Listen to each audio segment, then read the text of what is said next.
Hi guys, நம்ம எல்லாருக்குமே இந்த மாதிரி கண்டிப்பாக நடக்கும். வெஜிடபிள்ஸ் வாங்க போகும்போது கொத்தமல்லியோ இல்லை கருவேப்பிலையோ கூட அடிஷ்னலாக கொடுத்துருவாங்கல்ல. அதை ஃப்ரிட்ஜில் சேர்த்து சேர்த்து வச்சு ஒரு நாள் நிறைய சேர்ந்துருக்கும். ஸோ அப்போ எங்கள் வீட்டில் கண்டிப்பாக இந்த கொத்தமல்லி எனக்கு கருவேப்பிலை தொகையல் தான், கூட புதினாவும் இருக்கும், அதையும் ஆட் பண்ணிக்கோங்க.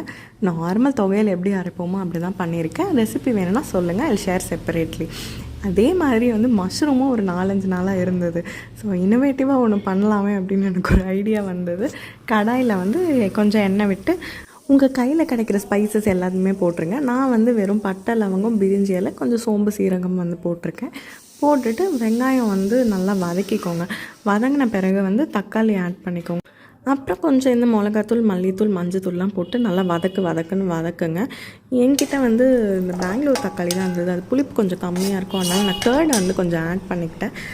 அது கிரேவி கொஞ்சம் நல்ல டேஸ்ட்டும் கொடுக்கும், அதனால் கேர்டு ஆட் பண்ணிவிட்டு நான் இந்த மஷ்ரூம் போட்டு மூடி வச்சிடுறேன். மஷ்ரூம்லேருந்தே நல்லா தண்ணி விட்டு அது நல்லா வதங்கி வரும். அப்படி வதங்கி வரும்போது நான் ஃபஸ்ட்டு அரைச்சி வச்சுருந்தேன் அந்த புதினா கருவேப்பிலை தொகையில் கொஞ்சம் இதில் ஆட் பண்ணிட்டேன்.